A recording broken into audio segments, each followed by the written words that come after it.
ইমাম আহমদ ইবনে হাম্বল চিঠির উত্তর লিখছেন, হজরত আমি আগামী শুক্রবারে আসতেছি, আইসা আপনার পিছনে জুমার নামাজ আদায় করবো, আপনার তো সাক্ষাৎ করবো। সুবহানাল্লাহ। ইমাম শাফি রহমতুল্লাহ ছাত্রের চিঠি পায়া হাট বাজার করছে, ভালো করে অনেক বাজার সদাই করছে, মাছ গোস একবার ডাল, ওই জমানায় যে খাবার দাবারের ব্যবস্থা ছিল একবারে রকমারি জাতীয় বাজার সাজার করছে। শিক্ষকে কার জন্য? ছাত্রকে আপ্যায়ন করার জন্য। ছাত্র তো পৃথিবী বিখ্যাত ছাত্র। সুবহানাল্লাহ। ইমাম আহমদ ইবনে হাম্বল রহমতুল্লাহ আলাই সিরিয়ার থেকে রওনা করলেন, মিশরে গেলেন। ইমাম শাফি রহমতুল্লাহ আলার গড়ে হাজির হয়ে গেলেন। সুবহানাল্লাহ। মিশরে আইসা নিজের শিক্ষকের পিছনে জুমার নামাজ পড়ছে আহমদ ইবনে হাম্বল। জুমার নামাজ পড়ে বাড়িতে আসছে, ইমাম শাফি গড়ে নিয়ে আসছে। নিয়ে আসার পরে ইমাম শাফি তার খাদেমকে বললেন, আহমদকে খাবার দাও, আহমদ আমার বাড়িতে বেড়াইতে আসে, আমি সিটি দিয়ে আমার ছেলেকে আনছি, আহমদকে খাবার দাও, আমি আহমদের জন্য অনেক ধরনের বাজার করে রাখছি। ইমাম শাফি রহমতুল্লাহর ওয়াইফ অনেক ধরনের রান্নাবান্না করে রাখছে। তো পাটি বিছাইছে, সিলুমসি দিছে হাত ধোয়ার জন্য, দিয়ে আবার খাবার পরিবেশন শুরু হয়েছে। তো খাবার পরিবেশন করার সুন্নত তরিকা হলো ডাইকা ডাকনা দিয়া ভাতগুলো ডাকনা দিয়ে ডাইকে দেওয়া, তরকারি ডাকনা দিয়ে ডাইকে দেওয়া, এটা হলো সুন্নত পরিবেশন। আমরা তো উদাম করে দেই, একজনে খাবে 10 জনে দেখবে, এটা নিয়ম না, যে খাবে সেই দেখবে, এই জন্য ডাকনাতে ডাইকে দেওয়া। ইমাম শাফি রহমতুল্লাহ আলার খাদেম উনি পাটির মধ্যে দস্তরখান বিছাইছেন, সিলুমসি দিছেন, জগ দিছেন, গ্লাস দিছেন, আর খাবার আইনে আইনে রাখতেছেন। এই ভাতের প্লেট, তরকারি প্লেট, সালন যা আছে এগুলো আইনে রাখতেছেন ডাকনা। ইমাম আহমদ ইবনে হাম্বল উস্তাদকে বলেন, হজরত আপনি আসেন, আপনি সহ একসাথে খাই। ইমাম শাফি বলেন, আমি নামাজ পড়ানোর আগে, বুড়া মানুষ তো, জুমার নামাজ পড়াইতে যাওয়ার আগে আমি এক মুঠ খেয়ে গেছি, এখন আমি খাবো না, তুমি খাও। ইমাম আহমদ ইবনে হাম্বল রহমতুল্লাহ খেয়াল করে শুনেন, খাওয়া শুরু করছে, ভাত উদাম করছে, ভাতের দিকে তাকায় মুচকে হাসে, আরে বাপরে কি খাবার রে, তরকারি উদাম করে খায়, যত আইটেম ছিল সব আইটেম খাইয়া, ভাত যা ছিল সব খাই ফেলেছে। সুবহানাল্লাহ। এমন খাওয়া খাইছে রে বাবা, একদম মনে করেন একজন মানুষ খাবে, এই জন্য একজনের খাবার তো দেয় না, দেয় যাতে 2 জনে খাইতে পারে। একজন খাবে বলে কি একটা ডিম দেয়, অন্তত 2টা ডিম দেয়। একজন খাবে বলে কি 1 পিস গোস্ত দেয়, 3 পিস দেয়। হ্যাঁ, মাছ দিল 2 পিস দেয়, তো বেশি করে দিছে। ইমাম আহমদ ইবনে হাম্বল সব কটা খেয়ে ফেলছে। খাওয়ার পরে তো ইমাম শাফি বললেন যে থালাবাটিগুলো দিয়ে আসো, থালাবাটিগুলো দিয়ে আসলো। তো ইমাম শাফি রহমতুল্লাহ খাদেম ইমাম শাফিরে কানে কানে জিজ্ঞাসা করে, কি ব্যাপার, আপনার ছাত্রটা কি রাক্ষস নাকি? আপনার ছাত্র রাক্ষস নাকি? মায় যা দিছিল সব যে খায় ফেলাইলো। ইমাম শাফি, হাই বেটা, এগুলো বলতে নাই, মুআজ্জাজ মেহমান, সম্মানিত মেহমান, বেটা আয়োজন করলে খাইলেই তো শান্তি, না খাইলে কি শান্তি নাকি? আমি কষ্ট করে আয়োজন করছি, মেহমানে খাবে, মেহমানে নায়েবে রসুল খাইতেছে, বেটা এটা তো শান্তি, যত বেশি খাইছে আমি তো তার জন্যই আনছিলাম। কিপটে মানুষ কিন্তু খাইলে আবার কি করে, হায় হায় সব খাইলেছে। আর ভালো মানুষ কি কয়, হুজুর খাইলেন না, সব আপনার লাগে আনলাম, আপনি খাইলেন না, তো করলেন না কি? আফসুস করে কম খাইলে, কথা ঠিক কিনা? ভদ্রলোকরা খাইলে শান্তি পায়। ইমাম শাফি কয়, কথা কইস না বেটা, উনার জন্য আয়োজন করছি, চিঠি দিয়া ছেলেটাকে আমার বাড়িতে আনছে খাওয়ার জন্য, সে খাবে না তা খাবে কে? খাইছে, খুশি হয়েছে, খাক। আচ্ছা যা হোক, ইমাম আহমদ ইবনে হাম্বল রহমতুল্লাহ খাওয়ার পরে আজকে থাকবেন, বেড়াইবেন। সিরিয়ার থেকে আসছে মিশরে, 1500 কিলোমিটার দূর থেকে বেড়াবে, 2-4 দিন বেড়াবে, ওস্তাদের সহবতে থাকবে, পরে যাবে। রাত্রিবেলায় ইমাম শাফি রহমতুল্লাহ আলাই নিজের বিছানাটা ছাত্রের জন্য ছেড়ে দিছে, দিয়ে বলছে, ইমাম আহমদ আমার বিছানায় রাত্রে ঘুমাবে। সুবহানাল্লাহ। আমি অন্য বিছানায় ঘুমাবো, আহমদ আমার বিছানায় শুইবে। মানে শিক্ষক তার বিছানাটা ছাত্রের জন্য ছেড়ে দিয়েছে, শিক্ষকের বিছানায় ছাত্র ঘুমাবে, আর শিক্ষক যায় অন্য ঘরে থাকবে। কত মহব্বত ছাত্রের প্রতি শিক্ষকের দেখেন। ইমাম আহমদ ইবনে হাম্বল ঘুমাইছে। গভীর রাত্রে ইমাম শাফি রহমতুল্লাহ চলে গেছে তাহাজ্জুদ পড়ার জন্য মসজিদে। আর ইমাম শাফি খাদেমদেরকে বলে গেছে, এই আমার আহমদ ঘুমাইছে, ডাকিস না, দূরের থেকে আইছে সফর করে। হ্যাঁ, মুসাফির মানুষ, মুসাফিরের উপরে ফরজ নামাজে 2 রাকাত মাপ, আর 2 রাকাত পড়লে হয়। হেগুর লাগে নফল টফল এত জরুরি না, ফরজটাই 2 রাকাত পড়লে চলবে। সুতরাং ডিলাকুলুপটি দেখায় দিবে, ওই বাথরুম দেখায় দিবে, সুষ্টে জ্বালায় দিবি, আর বদনা বড় পানি দিয়ে রাখবে, বালতি দিয়ে পানি দিয়ে রাখবে। তখন তোর কল টল ছিল না, এ কুয়ার থেকে পানি উঠাইয়া বালতি দেয়া মগ দিয়ে রাখছে আর কি, ডিলা কুলুপ এবং পানি রাখবি। ঠিক আছে, খাদেমে করছে কি বালতি বড়া জগ বড়া মানে পানি টানি রাখছে, ডিলা কুলুপ দিয়ে রাখছে। ইমাম শাফি রহমতুল্লাহ আলাইহি তো মসজিদে চলে গেছে, যায় দেখে আহমদ ইমাম শাফির আগেই মসজিদে সজদার মধ্যে পড়ে রয়েছে। সুবহানাল্লাহ। শিক্ষকের আগে যায় দেখে ছাত্র মসজিদে দেয়া সজদার মধ্যে পড়ে রয়েছে। ইমাম আহমদ ইবনে হাম্বল রহমতুল্লাহ আলাইহি সহ ছাত্র শিক্ষক দুইজনে তাহাজ্জুদ পড়তে পড়তে পড়তে ফজর আজান দিছে। ফজরের নামাজ পড়ে এশাক পড়ছে, এশাক পরে ঘরে আসছে। ঘরে আসার পরে বলে নাস্তা খেলাও, নাস্তা দাও। আবার নাস্তা, রুটি টুটি, ওই জমানায় যে নাস্তা ছিল নাস্তা দিল, সব কটা নাস্তা। ইমাম আহমদ ইবনে হাম্বল রুটি দিছে 10টা খাইলেছে, 2 বাটি ডাল দিছে, সবটা মনে করেন খেয়ে ফেলছে। এখন ইমাম আহমদ শাফি রহমতুল্লাহ ছাত্র বলতেছে গতকালকে একটা খটকা লাগছে, যা দিছে সব খাইছে, আজকে আরেক খটকা। কি খটকা?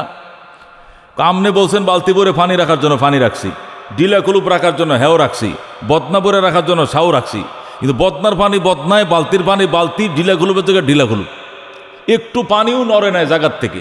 তো এই লোকটা যে আপনার মসজিদে তাহাজ্জুদ পড়লো, সে কি উজু করে নাই? কি সারা রাত কি ইস্তেঞ্জা করে নাই? সে কি বাথরুমে যায় নাই? তো বাথরুমে তো গেছেই, সারা রাত তো বাথরুম না করে একটা মানুষ পারে না। বাথরুম করছে, তো বাথরুম করলে কি উজু করবে না? উজু করলে তো বদনার পানিটা ফুরাবে, কিন্তু বদনার পানি তো ফুরায় নাই। কথা বুঝেন না? বদনা ভরা ছিল, ভরাই, ডিলা কুলুপ দিছি 3টা ডিলা কুলুপ 3টাই আছে, বদনা ভরা পানিও আছে। তাহলে উনি কি অজু বানায় নাই? উনি কি প্রস্রাব পায়খানা করে নাই? বুঝতেছি না, আপনার ছাত্রর আচরণগুলো আমাদের কাছে আনকমন লাগতেছে। ইমাম শাফি কল, এই ছোপ বেড়া। বহু আল্লাহর বন্দারা এমনও থাকে রাতভর এরা কি ঘুমায় না, শুধু তাহাজ্জুদই পড়ে, সারা রাত ইবাদতই করে। এরা প্রস্রাব পায়খানাও করে না, অজু ভাঙে না, অজু ভাঙলে না অজু করবে, প্রস্রাব করলে না অজু করবে, পায়খানা করলে না অজু করবে। এমন আল্লাহর বন্দারা আছে যে এশার অজু দিয়ে ফজর পড়ে। যেরকম সুবহানাল্লাহ। এইটাও তো হইতে পারে। তো তোরা সন্দেহ করস কি লিগে? মানুষের প্রতি ভালো ধারণা রাখ, ভালো ধারণা রাখ। ছাত্র কন্যা এটাও ঠিক আছে। অনেক আল্লাহর বন্দারা তো ফজরের নামাজ দেয়, এশার অজুতে কি করে? ফজর পরে। আমাদের ইমাম আবু হানিফা রহমতুল্লাহ 40 বছর এশার ওষুধ দিয়ে ফজর পড়ছেন। যেরকম সুবহানাল্লাহ। একবার পুরা 40 বছর বয়সের পর থেকে যে কয় বছর, উনি 80 বছর হায়াত পাইছিলেন। কয় বছর? আল্লাহু আকবার। শেষে 40 বছর উনি এশার ওষুধ দিয়ে ফজর নামাজ পড়ছেন। আল্লাহু আকবার বলে। এখন ইমাম শাফি রহমতুল্লাহ বলতেছে কালকে খাবারটাও সবটা খাইলো, আজকে নাস্তাটাও সবটা খাইলো, আবার পানিও দেখলাম। আমার ছেলেরা বলতেছে পানিও এখান থেকে সরে নাই। প্রশ্ন তো জাগেই, উত্তরও আছে, তারপর আমি একটু জিজ্ঞেস করে দেখি। ইমাম শাফি রহমতুল্লাহ আলাই আহমদকে বিদায় দিয়ে দেবে, সে চলে যাবে পরের দিন। এই মুহূর্তে বলতেছে তেরে হালত এইসা কব সে হুই হ্যাঁ, তোমার অবস্থা এইভাবে কতদিন থেকে হয়েছে? যেরকম সুবহানাল্লাহ। তোমার অবস্থা এইভাবে কতদিন থেকে হয়েছে? এই অস্পষ্ট কথা প্রশ্ন জিজ্ঞাসা করছে, মানে তোমার অবস্থাটা এমন হলো কেন, কেমন হলো, এটা ভাঙ্গে বলে নাই। ইমাম আহমদ ইবনে হাম্বল বুঝে লাইছে। সুবহানাল্লাহ। হজরত আপকে দরবার মে আনে কে বাদ সে ऐसे হুই, আপনার দরবারে আসার পরে আমার হালত এমন হয়েছে। আমি যখন আপনার ঘরে আসছি তো অনেক দূর থেকে, ক্ষুধা তো পেট ভরা, এসে যখন আমাকে দেওয়া হলো, হ্যাঁ, আমি হাতটা ধুইলাম, সিলুম ধুইয়া যখন আমি খাবারগুলো প্লেটগুলো উদাম করা শুরু করলাম, বাতের দিকে তাকাই, দেখি বাতের মধ্যে নূর ফকফক করতেছে। আল্লাহু আকবার। তরকারির দিকে তাকাই, তরকারির দিকে নূরে মুনাব্বর হয়ে গেছে। ডালের দিকে তাকাই, নূর ঝলঝল করতেছে। হালাল খাবারের যেটা নূর, এটা আহমদকে আল্লাহ নিজের চোখে দেখার মতো জুতি দান করেছেন আমার আল্লাহ। যেরকম সুবহান। আমি আপনার খাবারের মধ্যে নূর দেখিয়া আমি অবাক হয়ে গেলাম। আল্লাহ হালাল রিজকের মধ্যে এত নূর আল্লাহ দিছে। আজকে কপালে যা আছে, খাবার যা আছে, সবটা খাইলাম। এরপরে এত ভাত খাওয়ার অভ্যাস আমার নাই, কিন্তু অনেক কষ্ট করে সব কটা ভাত খাইছি, কারণ এরকম নূরানি খাবার আমি পাবো না, এরকম পবিত্র খাবার আমি কম পাবো। এরকম রান্নাওয়ালি পবিত্র, বাজার করনেওয়ালা পবিত্র, ইনকামকারী পবিত্র, পরিবেশন সুন্নতি, এরকম সুন্নতি খাবার আমি সহজে পাবো না। এই জন্য মনে কিছু নিয়েন না, আমি 3 দিনের খাবার একদিনে খাইয়া ফেলাইছি। যেরকম সুবহান।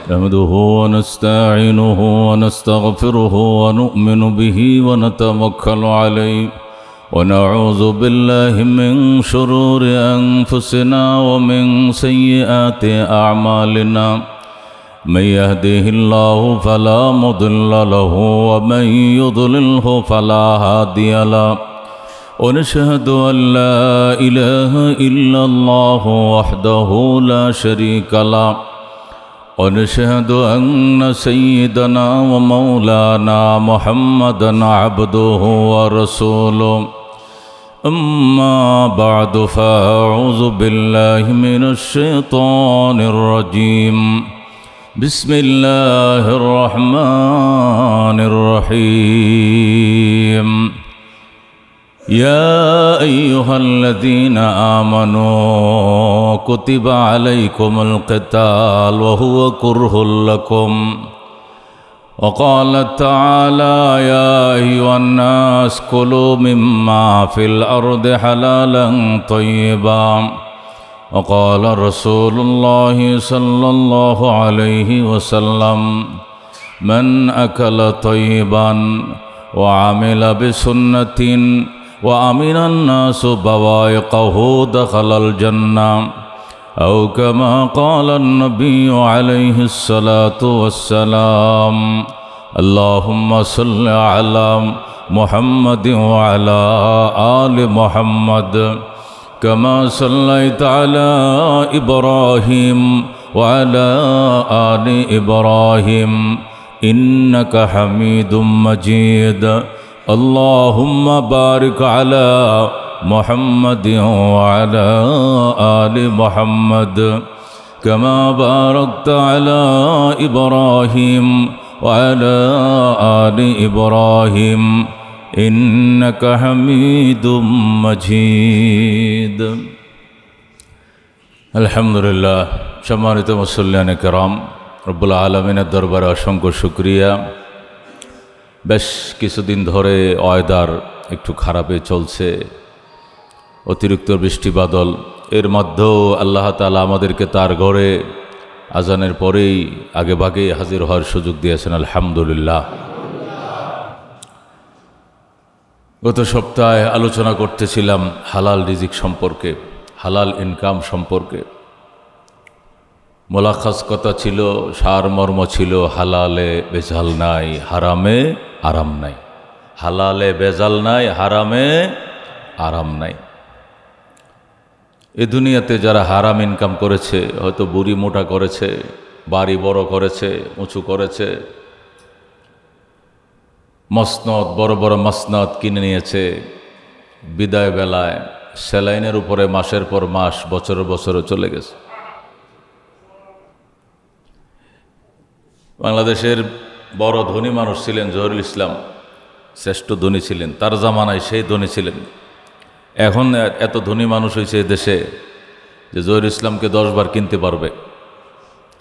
তখন তার যে পয়সা ছিল সেই পয়সার তুলনায় এখনও আরও 100 কোটি টাকার মালিক আরও বাড়ছে। তখন জহিরুল ইসলামই ধনী ছিল 1 নম্বর। তো শুনেছি উনি ইন্তেকালের আগে ওই পেঁয়াজ ছেঁচে 100 গ্রাম রস করত, হেলংসি শাক ছেঁচে হিলংসি শাক, এগুলো হাঁসে খায়। বাংলাদেশে ঢাকায় হিলংসি শাক বিক্রি হয়, এখন মানুষও খায়। ছোটোবেলায় দেখছি এগুলো হাঁসের বাচ্চা টাচ্চায় খায়, হেলংসি শাক। এগুলো নাকি ডাক্তারে বলছে যে পেঁয়াজের রস, হেলংসি শাকের রস, এগুলো মিক্স করে ডেলি ওনার খাবার ছিল, 1 গ্লাস করে খাইত। তো তিনি বলতেন যে আল্লাহ তাআলা যদি আমাকে 1 টুকরা মাংস হজম করার শক্তি দিত, তা আমার সম্পদ 1 ভাগ লিখে দিতাম ওর নামে। কিন্তু ভাগ্যে নাই, সম্পদ ছিল, খেতে পারত না। আমাদের বাবুল সাহেব, নুর ইসলাম বাবুল সাহেব, যমুনা গ্রুপের চেয়ারম্যান ছিলেন। করোনার টাইমে উনি যখন মারা যান, আল্লাহু আকবার, তো ওনার বাসাটাকে অ্যাপোলো হাসপাতালে যে সমস্ত মেশিনপত্র ছিল, এইরকম দামি দামি মেশিন ওনার বাসায় ফিট করা হয়েছিল। সেই সিঙ্গাপুর থেকে প্লেন ভরে, রিজার্ভ প্লেন দিয়ে বড় বড় ডাক্তার এনে ওনার বাসাটাকে একটা মেডিকেল বানাইছিলেন এবং বলেছেন যে ট্রিটমেন্ট করেন, চিকিৎসা করেন, বাঁচান আমাকে, সম্পত্তি যা আছে সব লিখে দেব। এগুলো ওনার ঘনিষ্ঠজন থেকে শুনছি, কাছের লোক থেকে শুনছি। এগুলো তো গোপন থাকে না। তো ডাক্তাররা বলতো গডকে বলেন, গডকে। ডাক্তাররা তো মুসলমান না, তারা বলতো গডকে বলেন, উনি পারে, আমরা পারি না। আল্লাহু আকবার। মেরে ভাই ও দোস্ত বুজুর্গের জন্য হালাল খাইতে চেষ্টা করা, হারাম থেকে বেঁচে থাকার জন্য চেষ্টা করা। মানুষটা কালো হইলেও এর ভিতরে আল্লাহটা উজ্জ্বলতা দেবেন, একটা নূর দিবেন হালাল খায় ইবাদত করলে, ছাড়া আল্লাহর দরবারে ইবাদত কবুল হবে না। হালাল রিজিকের বিশাল বারাকাত।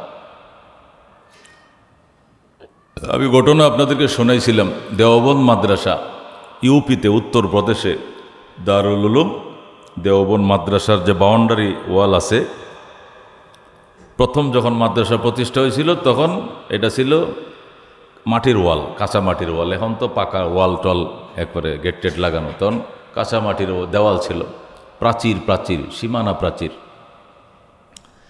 মাদ্রাসার প্রাচীরের ওপারেই এক ভদ্রলোক থাকতেন, ওনার নাম হলো শাহজি আবদুল্লাহ। দারুল উলুম দেওবন্দ মাদ্রাসায় মুহাদ্দিসদের সাথে এসে আগের কাতারে 5 ওয়াক্ত নামাজ পড়তেন, সুবহানাল্লাহ। উনি এমনি বাড়ি ছিল একটু দূরেই, কিন্তু দেওবন্দ মাদ্রাসার উলামা তোলাবাদের সাথে নামাজ পড়বো, থাকবো, খাইবো, এই জন্য হিজরত করে চলে আসছে দেওবন্দের পাশে।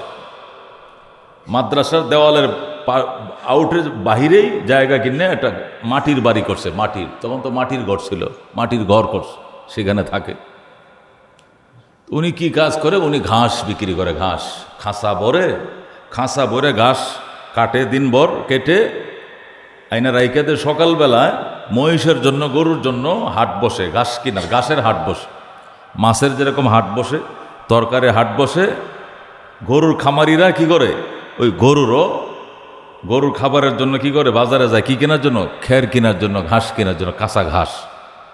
শাহজি আবদুল্লাহ ঘাস বিক্রি করতেন, খাঁসা ভরে দুবলা বন, বিভিন্ন ওই যে গ্যারগুলো কাইটে এনে বিক্রি করতেন। নামাজি মানুষ ছিলেন, পরহেজগার মানুষ ছিলেন। বাজারে যখন শাহজি ঘাস নিয়ে যাইত, মানুষের মধ্যে একটা হুড়াহুড়ি শুরু হইতো, ওনার ঘাস কে কিনবে?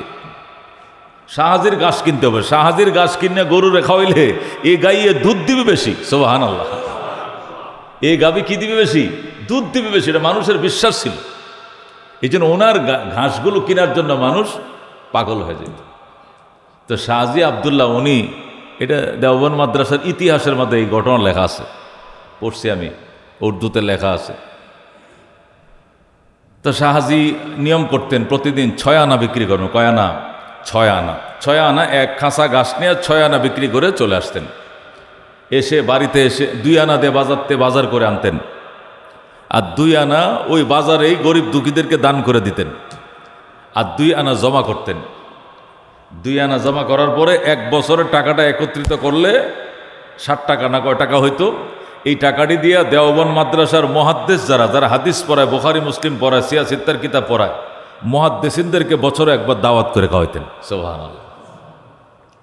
উনি এক খাঁচা ঘাস 6 আনা বিক্রি করতেন, 2 আনা দান করে দিতেন, সাথে সাথে 2 আনা দিয়ে ফ্যামিলির জন্য বাজার করতেন, 2 আনা ব্যাংকে জমা করতেন, মাটির ব্যাংকে, মানে জমা করে বছরের শেষে এগুলো গুনতেন, গইনা এগুলো দিয়ে বাজার করতেন, মাছ, গোশত, তরি তরকারি কিনে দেওবন্দ মাদ্রাসায় যায় বলতেন। আল্লামা ইয়াকুব নানতুবি রহমতুল্লাহকে বলতেন, হজরত মায় দাওয়াত খেলাউঙ্গা, আমি আপনাদেরকে হাত ধোয়ামো, দাওয়াত খাওয়ামো।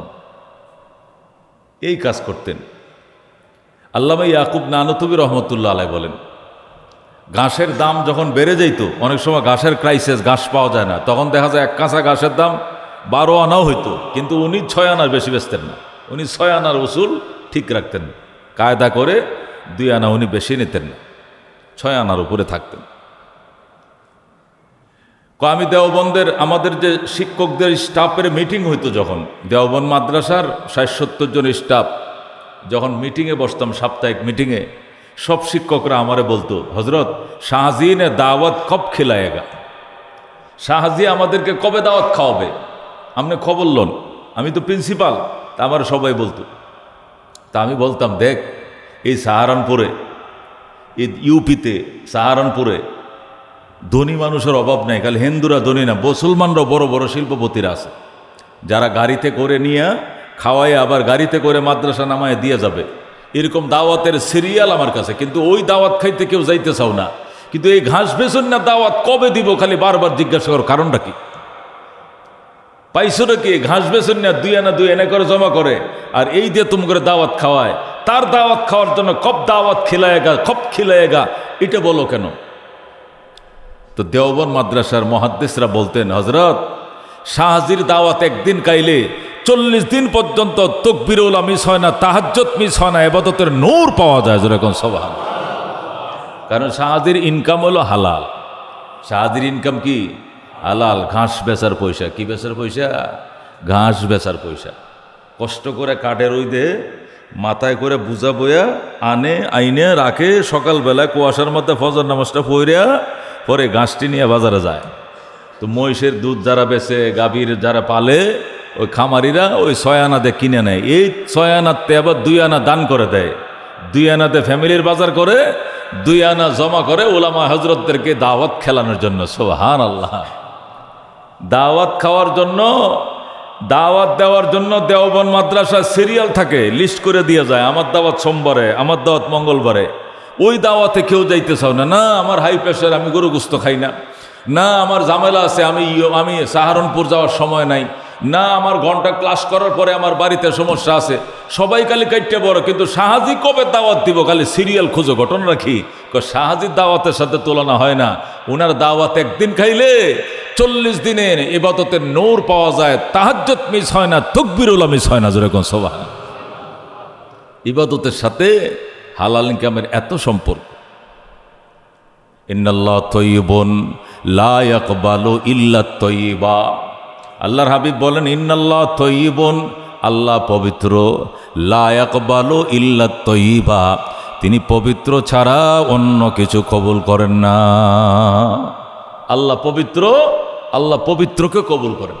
এই জন্য মেরে ভাই ও দোস্ত বুজুর্গ, চেষ্টা করা হালাল খাবার খাওয়ার জন্য। ধোঁকা, প্রতারণা, সুদ, ঘুষ, নানান ধরনের এগুলোর থেকে যথাসম্ভব 100% বেঁচে থাকার চেষ্টা করেন। লাভ নাই, কোনো লাভ নাই। বহু বড় লোকরা এইভাবে কঙ্কাল হয়ে গেছে, বহু দাপটিরা কঙ্কাল হয়ে গেছে। কল্পনা করা যায় না উনি যে ওই লোক, দেখলে কল্পনা করা যায় না উনি যে ওই লোক, ছবিতে দেখলে উনি যে ওই লোক, এটা কল্পনা করা যায় না। নাম বললাম না কি, এরকম বহু আছে। ফিগাররা এই দেশে মিশে গেছে, একদম মিশে গেছে হাওয়ার সাথে। উনি যে ওই লোক, উনি যে এত বড় দাপটি ছিলেন, এত টাকা পয়সার কুমির ছিলেন, আজকে উনি এই 2 হাত খালি। এই জন্য মেরে ভাই দোস্ত বুজুর্গ, আল্লাহর হাবিব হাদিস শরীফে ইরশাদ করেন, মান আকালা তাইয়্যিবান, যে ব্যক্তি হালাল খাবার খাইল, ও আমিলা বিসুন্নাতিন, এবং সুন্নত মোতাবেক জীবনযাপন করল, ও আমিনান নাসু বাওয়ায়কাহু, এবং সমাজের মানুষ তার অত্যাচার থেকে নিরাপদ রইল। সে সমাজের মানুষের উপরে খোসাখুসি করা, অত্যাচার করা, অবিচার করা, 2-1টা থাকে না সমাজের মধ্যে, যাহারা দিন খালি খোসায়, পেস লাগায়, ফেসগি লাগায়, এরকম সমাজে 2-4টে এরকম থাকে। আল্লাহর হাবিব কয়, এমন যদি না হয়, ওয়া আমিনান নাসু বাওয়ায়কাহু, যার অত্যাচার থেকে সমাজের মানুষ নিরাপদ, তাহলে 3টি কাজ। মানে আকালা তাইয়্যিবান, যে ব্যক্তি পবিত্র খাবার খাবে, ওয়া আমিলা বিসুন্নাতিন, সুন্নত মোতাবেক জীবনযাপন করবে, পবিত্র খাবার খাবে, হালাল খাবার খাবে, সুন্নত মোতাবেক জীবনযাপন করবে, ওয়া আমিনান নাসু বাওয়ায়কাহু, এবং তার অত্যাচার থেকে সমাজের মানুষ নিরাপদ থাকবে। সমাজের মানুষ কেউ বলবে না যে না এই লোকটার অত্যাচারে আমি অতিষ্ঠ, এরকম কেউ বলবে না, বরং তার ব্যবহারে মানুষ মুগ্ধ। অনেক আছে সমাজের মধ্যে, আহারে নীরবে কান্দে আর বলে, আল্লাহ যদি শুনতাম এটা সাক্ষাৎ তলে ভরে মরছে, তো তোমার ঘরে 2টা মোমবাতি দিতাম। আছে না নাই? মনে মনে কয়, আল্লাহ যদি শুনতাম এই সাক্ষাৎ তলে ভরে মরছে, 1 বান্ডেল মোমবাতি দিতাম তোমার ঘরে, 2 রাকাত শুকরিয়া নামাজ পড়তাম। করে এর জ্বালায় আমি আর বাঁচি না। সমাজে এমন কিছু মানুষও থাকে কিনা? আল্লাহর হাবিব বলেন, সে এমন নয়, সে এমন নয়।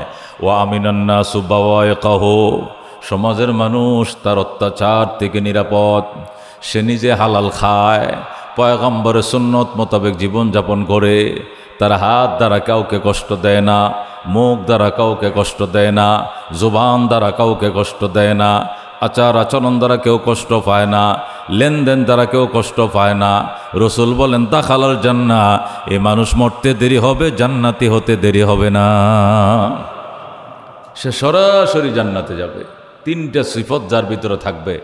এক নম্বরে হালাল খাবার খাওয়া, এক নম্বর হালাল খাবার। এত বারাকাত হালাল খাবারে। ঘটনা তো বললাম, আর বহু ঘটনা আপনাদেরকে শুনাইছি, রিপ্লাই করি, শুনেন। ওয়াজাক্কির, আল্লাহ বলেন আলোচনা চালিয়ে যাও, ফাইন্না যিকরা তানফাউল মুমিনিন, আলোচনা ইমানদারের কাজে লাগবেই লাগবে। আজ নয় কাল, একদিন না একদিন তার কাজে লাগবে, ঠিক কিনা? কোরআন সুন্নাহর পুরাতন আলোচনা, কোরআন হাদিসের আলোচনা কিছু নতুন না, সব পুরান। ১,৫০০ বছরের পুরাতন ইসলাম, ১,৫০০ বছরের পুরাতন কিতাব সুন্নাহ, সব পুরাতন। কোরআনের আয়াতও পুরাতন, নবীর হাদিসও পুরাতন ১,৫০০ বছরের। যেই পুরাতন কথাগুলোই শুনতে হবে, বারবার শুনতে হবে। আজ নয় কাল, একদিন না একদিন হেদায়েতের জন্য কান খুলে যাবে। কথা কোন ঠিক কিনা? ইমাম শাফি রহমতুল্লাহ আলাই, ইমাম আবু হানিফা রহমতুল্লাহ আলাই, আহমদ ইবনে হাম্বল রহমতুল্লাহ আলাই, মালিক রহমতুল্লাহ আলাই, এরা মুসলমানদের ৪টে মাযহাবের ৪জন ইমাম ছিলেন। বিরাট বড় ইমাম ছিলেন, মুহাদ্দিস ছিলেন, ফকিহ ছিলেন, মুজতাহিদ ছিলেন। পৃথিবীর সমস্ত মুসলমান কোরআন হাদিসের উপরে আমল করে এই ৪টে মাযহাবের যে কোনো একটাকে ফলাও করে। আমরা হানাফি মাযহাবকে ফলাও করে কোরআন সুন্নাহর উপরে আমল করি। তো ইমাম আবু হানিফা রহমতুল্লাহ আলাই সমস্ত ইমামদের উস্তাদ ছিলেন, শিক্ষক ছিলেন, সমস্ত ইমামদের শিক্ষক ছিলেন। উনি সিনিয়র ছিলেন, ওনাকে ইমামে আজম বলা হয়, বড় ইমাম বলা হয় ইমাম আবু হানিফাকে। ইমাম আবু হানিফার ছাত্র ছিল ইমাম আবু ইউসুফ রহমতুল্লাহ আলাই। ইমাম আবু ইউসুফ রহমতুল্লাহ ছাত্র ছিল ইমাম মোহাম্মদ রহমতুল্লাহ আলাই। ইমাম মোহাম্মদ রহমতুল্লাহ ছাত্র ছিলেন ইমাম শাফি রহমতুল্লাহ আলাই। ইমাম শাফি হলেন ইমাম আবু হানিফার নাতির ঘরের ফতি ছাত্র ইমাম শাফি। ইমাম শাফির ছাত্র ছিলেন ইমাম আহমদ ইবনে হাম্বল রহমতুল্লাহ আলাই। ইমাম শাফির ছাত্র ছিলেন। আহমদ ইবনে হাম্বলের ছাত্র ছিলেন ইমাম মালিক রহমতুল্লাহ আলাই। যেরকম সুবহানাল্লাহ। এই ৪জন ইমামের মধ্যে একজন ইমামের ঘটনা আপনাদেরকে শোনাই, আরও শুনাইছি এটা হয়তোবা। ইমাম শাফি রহমতুল্লাহ আলাই উনি একদিন চিঠি লিখছেন ইমাম আহমদ ইবনে হাম্বলের কাছে। শাফি থাকে মিশরে। কোথায় থাকে? ইমাম শাফি রহমতুল্লাহর মাজার হলো মিশরে, ওনার বাড়ি মিশরে। আহমদ ইবনে হাম্বলের বাড়ি হলো সিরিয়াতে। ইমাম মালিকের বাড়ি হলো মদিনায়, আবু হানিফার বাড়ি হলো বাগদাদে, কোফায়। ৪ ইমামের বাড়ি। কার বাড়ি কোথায় জানেন? ইমাম আবু হানিফার বাড়ি কোথায়? কোফায়, ইরাকে আর কি। ইমাম মালিকের বাড়ি মদিনা শরীফ। আহমদ ইবনে হাম্বলের বাড়ি কোথায়? সিরিয়াতে। আর ইমাম শাফির বাড়ি মিশরে। আমার ছেলে মিশরে পড়ে, আরাফাত কয়েকদিন আগে আমারে ছবি দিল ফেসবুকে, হোয়াটসঅ্যাপে। ইমাম শাফি রহমতুল্লাহ আলার মাজারটার পাশে সে দাঁড়ায় জিয়ারত করতেছে, এই ছবিটা আরেকজনের তুলে আমারে দিছে। তা আমারে বলতেছে, আব্বু আমি আজকে ইমাম শাফি রহমতুল্লাহ আলার মাজার জিয়ারত করতে গেছিলাম। পৃথিবী বিখ্যাত একজন ইমাম ছিলেন, বড় আলেম ছিলেন, ওনার কবরটা জিয়ারত করে এলাম। আল্লাহ যেন এলেমে বরকত দে, সুবহানাল্লাহ। তা আমি ইয়াকিন হইলাম যে ইমাম শাফির মাজার, ওনার মানে কবর কোথায়? মিশরে। ইমাম শাফি রহমতুল্লাহ আলাই চিঠি লেখছেন সিরিয়াতে, মিশর থেকে চিঠি লেখছেন সিরিয়াতে। কার কাছে? তার ছাত্র আহমদের কাছে। হে আহমদ ইবনে হাম্বল, সেই বাল্যকালে লেখাপড়া করছিলা, উস্তাদকে দেখতে মন চায় না? আমি তো মন চাইতেছে তোমার দেখতে। তুমি আমার দেশে বেড়ায় যাও, তোমাকে আমি দেখি, তুমি আমাকেও দেখে যাও, আমি তোমাকে দেখি। সুবহানাল্লাহ। ছাত্র শিক্ষকের যদি মায়া মমতা থাকে, মহব্বত থাকে, তো মাঝে মাঝে এমন তো করেই। তো তখন তো আর টেলিফোনের যুগ ছিল না, চিঠি লিখছে যে হে আহমদ ইবনে হাম্বল, আমি শাফি বুড়ো হয়ে গেছে, কবে মারা যায় জানি না। শুনছি তুমি বড় আলেম হইছো, তুমিও মাযহাবের একজন ইমাম, শিক্ষকও সাইর মাযহাবের এক মাযহাবের ইমাম, ছাত্র সাইর মাযহাবের এক মাযহাবের ইমাম। সুবহানাল্লাহ। কেমন ছাত্র, যেমন ছাত্র, যেমন শিক্ষক তেমন ছাত্র। তা আমার মন চাইতেছে তোমাকে দেখতে, তুমি মিশরে বেড়ায় যাও। উস্তাদের চিঠি লেখছে ছাত্রের কাছে। ইমাম আহমদ ইবনে হাম্বল চিঠির উত্তর লেখছেন, হযরত আমি আগামী শুক্রবারে আসতেছি, আইসা আপনার পিছনে জুমার নামাজ আদায় করবো, আপনার তো সাক্ষাৎ করবো। সুবহানাল্লাহ। ইমাম শাফি রহমতুল্লাহ আলাইহি ছাত্রের চিঠি পায়া হাট বাজার করছে, ভালো করে অনেক বাজার সদাই করছে, মাছ গোস একবার ডাল, ওই জমানায় যে খাবার দাবারের ব্যবস্থা ছিল একবারে রকমারি জাতীয় বাজার সাজার করছে। শিক্ষকে কার জন্য? ছাত্রকে আপ্যায়ন করার জন্য। ছাত্র তো পৃথিবী বিখ্যাত ছাত্র, সুবহানাল্লাহ। ইমাম আহমদ ইবনে হাম্বল রহমতুল্লাহ আলাই সিরিয়াত থেকে রওনা করলেন, মিশরে গেলেন। ইমাম শাফি রহমতুল্লাহ আলার গড়ে হাজির হয়ে গেলেন, সুবহানাল্লাহ। মিশরে আইসা নিজের শিক্ষকের পিছনে জুমার নামাজ পড়ছে আহমদ ইবনে হাম্বল। জুমার নামাজ পড়ে বাড়িতে আসছে। ইমাম শাফি গড়ে নিয়ে আসছে। নিয়ে আসার পরে ইমাম শাফি তার খাদেমকে বললেন, আহমদকে খাবার দাও। আহমদ আমার বাড়িতে বেড়াইতে আসছে, আমি সিটি দিয়ে আমার ছেলেকে আনছি, আহমদকে খাবার দাও। আমি আহমদের জন্য অনেক ধরনের বাজার করে রাখছি। ইমাম শাফি রহমতুল্লাহর ওয়াইফ অনেক ধরনের রান্নাবান্না করে রাখছে। তো পাটি বিছাইছে, সিলুমসি দিছে হাত ধোয়ার জন্য, দিয়ে আবার খাবার পরিবেশন শুরু হয়েছে। তো খাবার পরিবেশন করার সুন্নত তরিকা হলো ডাইকা ডাইকা, ডাকনা দিয়ে ভাতগুলো ডাকনা দিয়ে ডাইকা দেওয়া, তরকারি ডাকনা দিয়ে ডাইকা দেওয়া। এটা হলো সুন্নত পরিবেশন। আমরা তো উদাম করে দেই, একজনে খাবে 10 জনে দেখবে, এটা নিয়ম না, যে খাবে সেই দেখবে, এই জন্য ডাকনাতে ডাইকা দেওয়া। ইমাম শাফি রহমতুল্লাহ আলার খাদেম উনি পাটির মধ্যে দস্তরখান বিছাইছেন, সিলুমসি দিছেন, জগ দিছেন, গ্লাস দিছেন, আর খাবার আইনে আইনে রাখতেছেন। এই ভাতের প্লেট, তরকারি প্লেট, সালন যা আছে এগুলো আইনে রাখতেছেন ডাকনা। ইমাম আহমদ ইবনে হাম্বল উস্তাদকে বলেন, হজরত আপনি আসেন, আপনি সহ একসাথে খাই। ইমাম শাফি বলেন, আমি নামাজ পড়ানোর আগে, বুড়া মানুষ তো, জুমার নামাজ পড়াইতে যাওয়ার আগে আমি এক মুঠ খেয়ে গেছি, এখন আমি খাবো না, তুমি খাও। ইমাম আহমদ ইবনে হাম্বল রহমতুল্লাহ খেয়াল করে শুনেন, খাওয়া শুরু করছে। ভাত উদাম করছে, ভাতের দিকে তাকায় মুচকে হাসে, আরে বাপরে কি খাবার রে। তরকারি উদাম করে খায়, যত আইটেম ছিল সব আইটেম খাইয়া, ভাত যা ছিল সব খাই ফেলে, সুবহানাল্লাহ। এমন খাওয়া খাইছে রে বাবা, একদম মনে করেন একজন মানুষ খাবে, এই জন্য একজনের খাবার তো দেয় না, দেয় যাতে 2 জনে খাইতে পারে। একজন খাবে বলে কি একটা ডিম দেয়, অন্তত 2টা ডিম দেয়। একজন খাবে বলে কি 1 পিস গোস্ত দেয়, 3 পিস দেয়। হ্যাঁ, মাছ দিল 2 পিস দেয়, তো বেশি করে দিছে। ইমাম আহমদ ইবনে হাম্বল সব কটা খেয়ে ফেলছে। খাওয়ার পরে তো ইমাম শাফি বললেন, যে থালাবাটিগুলো দিয়ে আসো। থালাবাটিগুলো দিয়ে আসলো।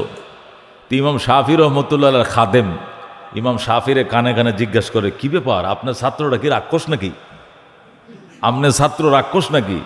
মায় যা দিছিল সব যে খায় ফেলাইলো। ইমাম শাফি, ভাই বেটা এগুলো বলতে নাই, মুআজ্জাজ মেহমান, সম্মানিত মেহমান, বেটা আয়োজন করলে খাইলেই তো শান্তি, না খাইলে কি শান্তি নাকি?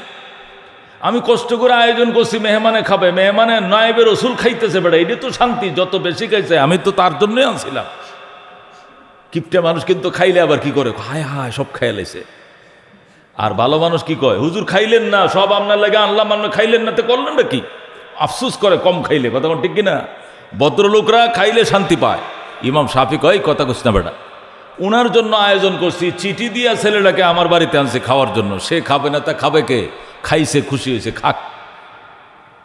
আচ্ছা যা হোক, ইমাম আহমদ ইবনে হাম্বল রহমতুল্লাহ খাওয়ার পরে আজকে থাকবেন, বেড়াইবেন। সিরিয়াত থেকে আসছে মিশরে, 1500 কিলোমিটার দূর থেকে বেড়াবে, 2-4 দিন বেড়াবে, ওস্তাদের সহবতে থাকবে, পরে যাবে। রাত্রিবেলায় ইমাম শাফি রহমতুল্লাহ আলাই নিজের বিছানাটা ছাত্রের জন্য ছেড়ে দিছে, দিয়ে বলছে, ইমাম আহমদ আমার বিছানায় রাত্রে ঘুমাবে, সুবহানাল্লাহ, আমি অন্য বিছানায় ঘুমাবো, আহমদ আমার বিছানায় শুইবে। মানে শিক্ষক তার বিছানাটা ছাত্রের জন্য ছেড়ে দিয়েছে, শিক্ষকের বিছানায় ছাত্র ঘুমাবে, আর শিক্ষক যায় অন্য ঘরে থাকবে। কত মহব্বত ছাত্রের প্রতি শিক্ষকের দেখেন। ইমাম আহমদ ইবনে হাম্বল ঘুমাইছে। গভীর রাত্রে ইমাম শাফি রহমতুল্লাহ চলে গেছে তাহাজ্জুদ পড়ার জন্য মসজিদে। আর ইমাম শাফি খাদেমদেরকে বলে গেছে, এই আমার আহমদ ঘুমাইছে, ডাকিস না, দূরের থেকে আইছে সফর করে। হ্যাঁ, মুসাফির মানুষ, মুসাফিরের উপরে ফরজ নামাজে 2 রাকাত মাপ, আর 2 রাকাত পড়লে হয়। হেগুর লাগে নফল টফল এত জরুরি না, ফরজটাই 2 রাকাত পড়লে চলবে। সুতরাং ডিলাকুলুপটি দেখায় দিবে, ওই বাথরুম দেখায় দিবে, সুষ্টে জ্বালায় দিবি, আর বদনা বড় পানি দিয়ে রাখবে, বালতি দিয়ে পানি দিয়ে রাখবে। তখন তোর কল টল ছিল না, এ কুয়ার থেকে পানি উঠাইয়া বালতি দেয়া মগ দিয়ে রাখছে আর কি, ডিলাকুলুপ এবং পানি রাখবি। ঠিক আছে, খাদেমে করছে কি, বালতি ভরা, জগ ভরা, মানে পানি টানি রাখছে, ডিলাকুলুপ দিয়ে রাখছে। ইমাম শাফি রহমতুল্লাহ আলাইহি তো মসজিদে চলে গেছে, যায় দেখে আহমদ ইমাম শাফির আগেই মসজিদে সজদার মধ্যে পড়ে রয়েছে, যেরকম সুবহানাল্লাহ। শিক্ষকের আগে যায় দেখে ছাত্র মসজিদে দেয়া সজদার মধ্যে পড়ে রয়েছে। ইমাম আহমদ ইবনে হাম্বল রহমতুল্লাহ আলাই সহ ছাত্র শিক্ষক দুইজনে তাহাজ্জুদ পড়তে পড়তে পড়তে ফজর আজান দিছে। ফজরের নামাজ পড়ে এশাক পড়ছে। এশাক পরে ঘরে আসছে। ঘরে আসার পরে বলে নাস্তা খেলাও, নাস্তা দাও। আবার নাস্তা, রুটি টুটি, ওই জমানায় যে নাস্তা ছিল নাস্তা দিল, সব কটা নাস্তা। ইমাম আহমদ ইবনে হাম্বল রুটি দিছে 10টা খাইলেছে, 2 বাটি ডাল দিছে, সবটা মনে করেন খেয়ে ফেলছে। এখন ইমাম আহমদ শাফি রহমতুল্লাহ ছাত্র বলতেছে, গতকালকে একটা খটকা লাগছে, যা দিছে সব খাইছে, আজকে আরেক খটকা। কি খটকা? আমনে বলছেন বালতি ভরে পানি রাখার জন্য পানি রাখছি, ডিলা কুলুপ রাখার জন্য হেও রাখছি, বদনা ভরে রাখার জন্য সাও রাখছি, কিন্তু বদনার পানি বদনায়, বালতির পানি বালতি, ডিলা কুলুপের জায়গায় ডিলা কুলুপ, একটু পানিও নড়ে নাই জায়গার থেকে। তো এই লোকটা যে আপনি মসজিদে তাহাজ্জুদ পড়লো, সে কি উজু করে নাই? কি সারা রাত কি ইস্তেঞ্জা করে নাই? সে কি বাথরুমে যায় নাই? তো বাথরুমে তো গেছেই, সারা রাত তো বাথরুম না করে একটা মানুষ পারে না। বাথরুম করছে, তো বাথরুম করলে কি উজু করবে না? উজু করলে তো বদনার পানিটা ফুরাবে, কিন্তু বদনার পানি তো ফুরায় নাই। কথা বুঝেন না? বদনা ভরা ছিল, ভরাই, ডিলা কুলুপ দিছি 3টা ডিলা কুলুপ 3টাই আছে, বদনা ভরা পানিও আছে। তাহলে উনি কি অজু বানায় নাই? উনি কি প্রস্রাব পায়খানা করে নাই? বুঝতেছি না। আপনার ছাত্রর আচরণগুলো আমাদের কাছে আনকমন লাগতেছে। ইমাম শাফি বলে, এই ছোপ বেড়া। বহু আল্লাহর বান্দারা এমনও থাকে, রাতভর এরা কি ঘুমায় না, শুধু তাহাজ্জুদই পড়ে, সারা রাত ইবাদতই করে। এরা প্রস্রাব পায়খানাও করে না, ওযু ভাঙে না, ওযু ভাঙলে না ওযু করবে, প্রস্রাব করলে না ওযু করবে, পায়খানা করলে না ওযু করবে। এমন আল্লাহর বান্দারা আছে যে এশার ওযু দিয়ে ফজর পড়ে, যেরকম সুবহানাল্লাহ। এইটাও তো হইতে পারে। তো তোরা সন্দেহ করস কি লিগে? মানুষের প্রতি ভালো ধারণা রাখ, ভালো ধারণা রাখ। ছাত্র কন্যা এটাও ঠিক আছে। অনেক আল্লাহর বান্দারা তো ফজরের নামাজ দেয়, এশার ওযুতে কি করে? ফজর পরে। আমাদের ইমাম আবু হানিফা রহমতুল্লাহ 40 বছর এশার ওযু দিয়ে ফজর পড়ছেন, যেরকম সুবহানাল্লাহ। একবার পুরা 40 বছর বয়সের পর থেকে যে কয় বছর, উনি 80 বছর হায়াত পাইছিলেন। কয় বছর? আল্লাহু আকবার। শেষে 40 বছর উনি এশার ওযু দিয়ে ফজর নামাজ পড়ছেন। আল্লাহু আকবার বলে। এখন ইমাম শাফি রহমতুল্লাহ বলতেছে, কালকে খাবারটাও সবটা খাইলো, আজকে নাস্তাটাও সবটা খাইলো, আবার পানিও দেখলাম। আমার ছেলেরা বলতেছে পানিও এখান থেকে সরে নাই। প্রশ্ন তো জাগেই, উত্তরও আছে, তারপর আমি একটু জিজ্ঞেস করে দেখি। ইমাম শাফি রহমতুল্লাহ আলাই আহমদকে বিদায় দিয়ে দেবে, সে চলে যাবে পরের দিন। এই মুহূর্তে বলতেছে, তেরে হালত এইসা কবসে হুই হ্যাঁ, তোমার অবস্থা এইভাবে কতদিন থেকে হয়েছে? যেরকম সুবহানাল্লাহ। তোমার অবস্থা এইভাবে কতদিন থেকে হয়েছে? এই অস্পষ্ট কথা প্রশ্ন জিজ্ঞাসা করছে, মানে তোমার অবস্থাটা এমন হলো কেন, কেমন হলো, এটা ভাঙ্গে বলে নাই। ইমাম আহমদ ইবনে হাম্বল বুঝে লাইছে, সুবহানাল্লাহ। হযরত আপকে দরবার মে আনে কে বাদ সে ইসে হুই, আপনার দরবারে আসার পরে আমার হালত এমন হয়েছে। আমি যখন আপনার ঘরে আসছি তো অনেক দূর থেকে, ক্ষুধা তো পেট ভরা, এসে যখন আমাকে দেওয়া হলো, হ্যাঁ, আমি হাতটা ধুইলাম, সিরাত ধুইয়া যখন আমি খাবারগুলো প্লেটগুলো উদাম করা শুরু করলাম, বাতের দিকে তাকাই, দেখি বাতের মধ্যে নূর ফকফক করতেছে। আল্লাহু আকবার। তরকারির দিকে তাকাই, তরকারির দিকে নূরে মুনাব্বর হয়ে গেছে। ডালের দিকে তাকাই, নূর ঝলঝল করতেছে। হালাল খাবারের যেটা নূর, এটা আহমদকে আল্লাহ নিজের চোখে দেখার মতো জ্যোতি দান করেছেন আমার আল্লাহ। যেরকম সুবহান।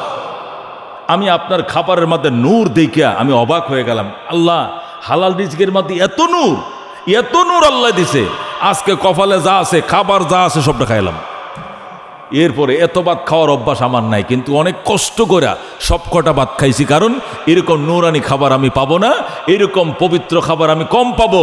এরকম রান্নাওয়ালি পবিত্র, বাজার করনেওয়ালা পবিত্র, ইনকামকারী পবিত্র, পরিবেশন সুন্নতি, এরকম সুন্নতি খাবার আমি সহজে পাবো না।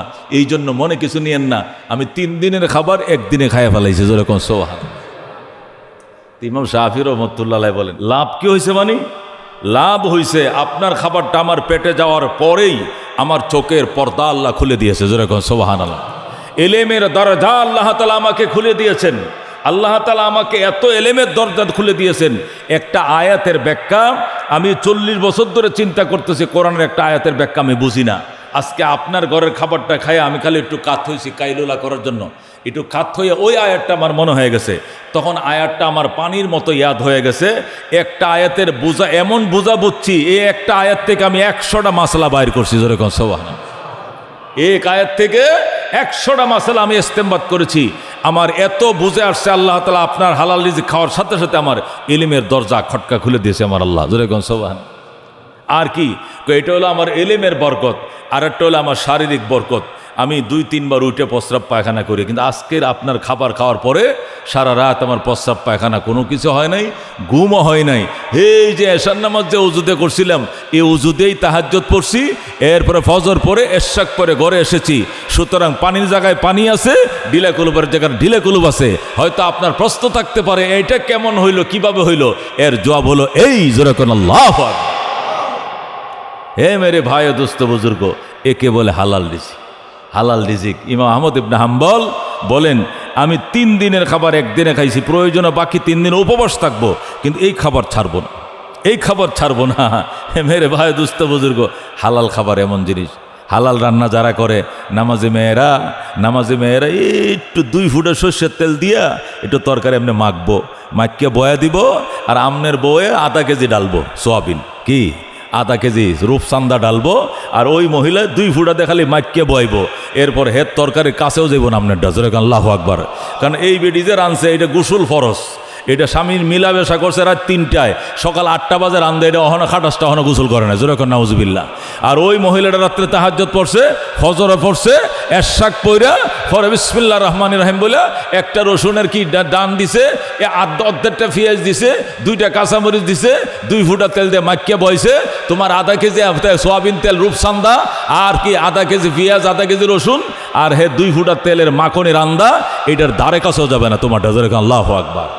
আল্লাহ তাআলা এত বরকত দিবে, এত বরকত দিবে, এত বরকত দিবে নামাজের কারণে, তাকওয়া তাহারাতের কারণে। যেরকম আল্লাহু আকবার। এই জন্য হালাল খাবার মারাত্মক দামি।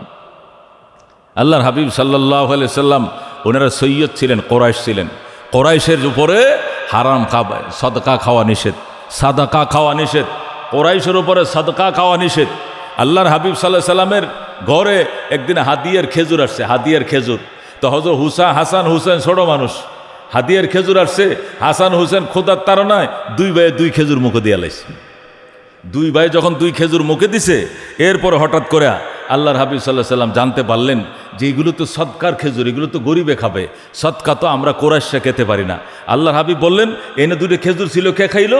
একটা হাসানের মুখে দেখছে, একটা হুসেনের মুখে। এরা তো ছোট মানুষ, নানা ভাইয়ের সামনে খেজুর আসছে, 2 ভাইয়ে 2 খেজুর মুখে দিয়ে লাইছে।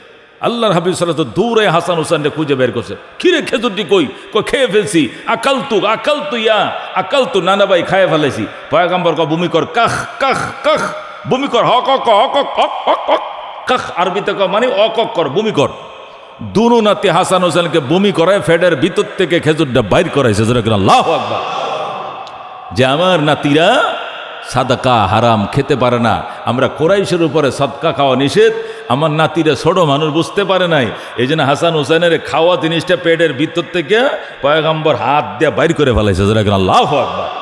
হালাল রিজিক কেমন দেখছেন? হযরত আবু বকর সিদ্দিক রাদিয়াল্লাহু তাআলার ঘটনা, এটাও আপনাদেরকে শোনাইছিলাম। হযরত আবু বকর রাদিয়াল্লাহু তাআলার এক গোলাম ছিল। কি ছিল? গোলাম ছিল। সে ইনকাম করতো, বিভিন্ন জায়গায় ইনকাম করতো, ইনকাম করে এনে আবু বকরকে দিত। বুঝেন না? নিজের দেন কর্মচারী রাখে, রাইকা কয় তুই এই দোকানটা তোরে দিলাম, তোরে 15,000 টাকা বেতন দিব, তুই আমার ইনকাম করে দিবে, দোকান ভাড়া জোগাড় করে দিবে, কারেন্ট বিল ব্যবস্থা করে, মাসে যেন আমি আরো 20,000 টাকা পাই। কর্মচারী কয় ঠিক আছে বস, দেন 2 লাখ টাকা। 2 লাখ টাকার মাল দিয়ে বহায়া দিছে, দোকান ভাড়াও হয়, মালিকরও 20,000 টাকা এনে দিতে পারে। এরকম কর্মচারী থাকে কিনা? আবু বকর রাদিয়াল্লাহু তাআলা আনহু গোলাম কিনলেন, কিনে বললেন তুই ইনকাম করে আমারে খাওয়াবে। তো গোলাম একদিন সিদ্দিক আকবর রাদিয়াল্লাহু তাআলা আনহুর জন্য 1 পোটলা খাবার আনছে, আয়না কয় এটা আমার জন্য আমি পাইছিলাম, এটা আমি না খাইয়া বসের জন্য নিয়ে আসি, বস খান, অনেক দিন ধরে তো মোরগ পোলাও খান না, একটা মোরগ পোলাও এক জায়গা পাইছিলাম, আমি না খাই আপনার নাকি নিয়ে আসি। আবু বকর রাদিয়াল্লাহু তাআলা অনেক ক্ষুধা ছিল, কথার কথা মোরগ পোলাওটা ধরেন খেয়ে ফেলছে। খাওয়ার পরে পেট ভরার পরে আবু বকর আলহামদুলিল্লাহ, আল্লাহ তোমার প্রশংসা, এই এত মজার খাবার তুই করতে আনলি, আমারে কত এবার শুনি। এখন ওই কইতেছে বস এটা কন যাব না। কন যাব না কেন? না এটা বলা যাবে না বস। না বল তুই কোত্থেকে খাবার টানলি? এটা হইলো কি, এটা আমি যখন মুসলমান ছিলাম না, যখন আমি কাফের ছিলাম, ওই জমানার ঘটনা। আমি যাইতেছিলাম ওই বাড়ির সামনে দিয়া, তখন ওই বাড়িতে একটা অসুস্থ রুগী ছিল, তখন হেরে কুফুরি মন্ত্র পড়ে ঝাড় ফুঁক দিছিলাম। কি পড়িয়া কুফুরি মন্ত্র উপরে ফু দিছিলাম। তখন তো আমি কাফের ছিলাম। তখন ভালো হয়েছিল বা হয় নাই, তো আমারে যে বেতন দিব, তখন বেতন দেওয়ার মতো পয়সা ছিল না। তখন আমারে বলছিল, আজকে কিছু দিতে পারলাম না, অন্য কোনো সময় কোনো একটা আয় অনুষ্ঠানে দাওয়াত হইলো তোমারে খাওয়াবো, না হলে 2 আনা পয়সা হলো তোমার দিব, অন্য দিন দিব। তো ওই সময় আমার এই জারফুকের কি দেয় নাই, কোনো বিনিময় আমাকে দেয় নাই। আজকে আমি ওনাদের বাড়ির সামনে দিয়ে যাইতেছি, দেখলাম যে বিরাট একটা মেজবান হইতেছে। মেজবানের মাঝে কয়, এই শোনো শোনো শোনো, তুমি না ওই যে 3 বছর আগে আমার কাছে কিছু পয়সা পাইতা, পয়সাটা তো ওই সময় দিতে পারে নাই, আজকে হেই উসিলায় তুমি 1 প্যাকেট খাবার নিয়ে যাও। তখন আমারে ওই জার ফুকের বিনিময় আজকে কি দিছে, 1 প্যাকেট খাবার দিছে। খাবারটা এত সুন্দর, কাচ্চি করে করছে খাবারটা, নিজে না খাইয়া আপনার লাগে লয়েছে, আপনি আমার বস, আপনি খাইছেন আলহামদুলিল্লাহ। আবু বকর সি এই খাবার তুই আমার খাওয়াইলি। সাথে সাথে সিদ্দিকে আকবর নিজের হাতটা পেটের ভিতরে মুখের ভিতরে ঢুকাইয়া দিয়া, হ্যাঁ, এমনভাবে বমি করছে ভিতরে, মানে নারী বুড়ি মনে হয় সব যা খাবার ভিতরে ঢুক সব বের করে গেছে। যেরকম আল্লাহু আকবার। হারামজাদা তুই আমার এই খাবার খাওয়াইলি, হে কোন জামানার হারাম খাবার, সেই কুফুরি মন্ত্র পড়িয়া তুই জাদু করে কি করছিলি, সেইটা তুই কাফের ছিলি, ওই জামানার বিনিময় মুসলমান হওয়ার পরে নিছস, আর এটা আমারে খাওয়াইছস। আবু বকরের পেটে আহার থাকতে পারে না, নিজের হাতে হাত ঢুকাইয়া, মুখের ভিতরে হাত ঢুকাইয়া খাবারটা বের করে দিয়েছে। তারপরও হারাম খাবার পেটে আবু বকর রাখে নাই। যেরকম আল্লাহু আকবার। এই জন্য মেরে ভাই দোস্ত বুজুর্গ, মান আকালা তয়িবান, আল্লাহর হাবিব বলেন, মান আকালা তয়িবান, যে ব্যক্তি হালাল খাবার খাইলো, ও আমিলা বিসুন্নাতিন, সুন্নত মোতাবেক জীবনযাপন করলো, ও আমিনান্না সুব্বাওয়াকাহ, এবং মানুষ তার দুরাচরণ থেকে নিরাপদ থাকলো, দাখালাল জান্নাহ, ওই মানুষ মারা গেল মানে সরাসরি জান্নাতে গেল। সুবহানাল্লাহ। আর হারাম খেয়ে এবাদত করে জান্নাত দেরি আছে, এত তাড়াতাড়ি হবে না, অনেক দেরিতে হবে। আল্লাহ তাআলা হারাম ইনকামের ইবাদত কবুল করিবেন না। আল্লাহর হাবিব বলেন, মানিস তারা সাওবান বেআশরাতে দারাহেমা, যে ব্যক্তি একটা কাপড় কিনছে 10 টাকা দেয়া, মানিস তারা, যে ব্যক্তি ক্রয় করিল, সাওবান একটি কাপড়, বেআশরাতে দারাহেমা 10 দিরহাম দিয়া। নবী বলেন, কেউ যদি একটা কাপড় কিনছে 10 টাকা দেয়া, এটা লুঙ্গি কথার কথা, ও দিরহামুন ওয়াহিদুন ফিহি মিন হারাম, আর এই 10 টাকার মধ্যে 1টা টাকা ছিল হারামের। আল্লাহ তাআলা নবী বলেন, লাম ইয়াকবালাল্লাহু তাআলা, আল্লাহ তাআলা কবুল করিবেন না এই কাপড় ফিন্দে যত ইবাদত করবে, আল্লাহ তাআলা কোনো ইবাদতই কবুল করবে। যেরকম নাউজুবিল্লাহ। একটা লুঙ্গি কিনছেন, না হলে একটা পাঞ্জাবি কিনছেন, কত টাকা দিয়া? 10 টাকা দিয়ে। এখানে 1টা টাকা ছিল হারাম। এই পাঞ্জাবি পরে যত ইবাদত হবে, একটা ইবাদত কবুল হবে না। আমরা কি করি, এই ঈদের সান দে না কিছু দে বেটা, ঈদ করমু, এই ঈদের সেলামি দিবি না, দে কিছু। ঈদের সেলামির কথা কয়ে নেয়, কি করবো, কই তো টাকাটা তুই দিবি আর আমি মৌসাকে ঢুকবো বেটা, বল লাগে শাড়ি কিনবো আর আমারটা পাঞ্জাবি কেনা লাগতো না, এটাতে ঈদের নামাজ পড়বো না, আল্লাহ ছেলে এ সালামি নিতে যায়। কি সালামি? হারাম সালামি। কি জন্য? পাঞ্জাবি কেনার জন্য, ঈদের মার্কেটিং করার জন্য। তুই সেমাই খাবে, এইটাও হারাম। পাঞ্জাবি কিনবে, এইটাও হারাম। লুঙ্গি কিনবে, এইটাও হারাম। বউর শাড়ি কিনবে, এইটাও হারাম। পোলাপারের জন্য প্রসাধন কিনবে, এইটাও হারাম। তুই ঈদের সময় যেগুলোতে তুই ঈদ করবে, ইবাদত করবে, এইগুলো তো হারাম চাঁদার পয়সাতে কিনবে। ও হারামি, তুই পাইলে না হারামকে ব্যবহার করার জন্য, তুই তো নিজেও ধ্বংস হইলে তোর পরিবারকেও ধ্বংস করলি। কথা কোন ঠিক কিনা? এই জন্য মেরে ভাই দোস্ত বুজুর্গ, গত সপ্তাহে আজকের আলোচনা আমার একটাই, আমরা হারাম থেকে বেঁচে থাকবো। ভিক্ষা করে খান, ছায়া খুঁজে খান তবু ভালো, ছেয়ে খুঁজে খান তবু ভালো, রাস্তার মাথা বসে ভিক্ষা করে খাওয়া ভালো হারাম টাকা পেটে ঢোকানোর থেকে। আল্লাহ তাআলা আমাদেরকে হেফাজত করুন, যেরকম আমিন। আমল করার তৌফিক দান করো, আমিন। ও আখিরু দাওয়ানা আনিল হামদুলিল্লাহি রাব্বিল আলামিন। যারা সুন্নত পড়েন 4 রাকাত সুন্নত পড়েন।